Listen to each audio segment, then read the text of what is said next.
होशे भविष्यवक्ता की पुस्तक अध्याय 2। होशे भविष्यवक्ता की पुस्तक अध्याय 2।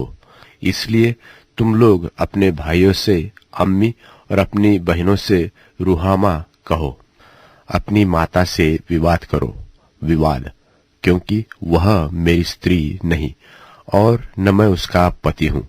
वह अपने मुंह पर से अपने छिनालपन को और अपनी छातियों के बीच से व्यभिचार को अलग करे, नहीं तो मैं उसके वस्त्र उतार कर उसको जन्म के दिन के समान नंगी करूंगा और उसको जंगल के समान और मरुभूमि सरीखी बनाऊंगा और प्यास से मार डालूंगा, और उसके लड़के बालों पर भी मैं कुछ दया न करूंगा, क्योंकि वे कुकर्म के लड़के हैं, अर्थात उनकी माता ने छिनाल किया, जिसके गर्भ में वे पड़े।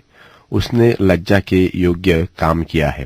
उसने कहा कि मेरे यार जो मुझे रोटी, पानी, ऊन, सन, तेल और मद्य देते हैं, उन्हीं के पीछे मैं चलूंगी। इसलिए देखो, मैं उसके मार्ग को कांटों से रुद्धूंगा और ऐसा बाड़ा खड़ा करूंगा कि वह राह न पा सकेगी, और वह अपने यारों के पीछे चलने से भी उन्हें न पाएंगी और उन्हें ढूंढने से भी न पाएगी। तब वह कहेगी, मैं अपने पहले पति के पास फिर जाऊंगी, क्योंकि मेरी पहली दशा इस समय की दशा से अच्छी थी। वह तो यह नहीं जानती कि अन्न, नया दाख मधु, तेल मैं ही उसे देता हूँ, और उसके लिए वह चांदी, सोना जिसको वे बाल देवता के काम में ले आते हैं, मैं ही बढ़ाता हूँ। इस कारण मैं अन्न की ऋतु में अपने अन्न को और नए दाख मधु के होने के समय में अपने नए दाख मधु को हर लूंगा, और अपना ऊन और सन भी, जिनसे वह अपना तन ढांपती है, छीन लूंगा। और अब मैं उसके यारों के सामने उसके तन को उघाड़ूंगा, और मेरे हाथ से कोई उसे न छुड़ा सकेगा। और मैं उसके पर्व, नए चांद और विश्राम दिन आदि समय, सब नियत समयों के उत्सव का अंत कर दूंगा। और मैं उसकी दाखलताओं और अंजीर के वृक्षों को, जिनके विषय वह कहती है कि यह मेरे छिनाल की प्राप्ति है, जिसे मेरे यारों ने मुझे दी है, ऐसा बिगाड़ूंगा कि वे जंगल से हो जाएंगे और वन पशु उन्हें चर डालेंगे। और वे दिन जिनमें वह बाल देवताओं के लिए धूप जलाती और नथ और हार पहने अपने यारों के पीछे जाती और मुझको भूल रही थी, उन दिनों को दंड मैं उसे दूंगा। यहोवा की यही वाणी है।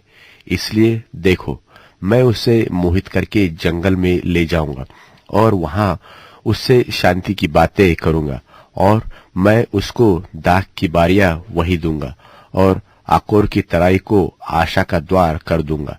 और वहां वह मुझसे ऐसी बातें कहेंगी जैसी अपनी जवानी के दिनों में, अर्थात मिस्र देश से चले आने के समय कहती थी। और यहोवा की यह वाणी है कि उस समय तू मुझे ईशी कहेंगी और फिर बाली न कहेगी, क्योंकि मैं उससे बाल देवताओं के नाम भविष्य में लेने न दूंगा, और न उनके नाम फिर स्मरण में रहेंगे। और उस समय मैं उनके लिए वन पशुओं और आकाश के पक्षियों और भूमि पर रेंगने वाले जंतुओं के साथ वाचा बांधूंगा, और धनुष और तलवार तोड़कर युद्ध को उनके देश से दूर कर दूंगा।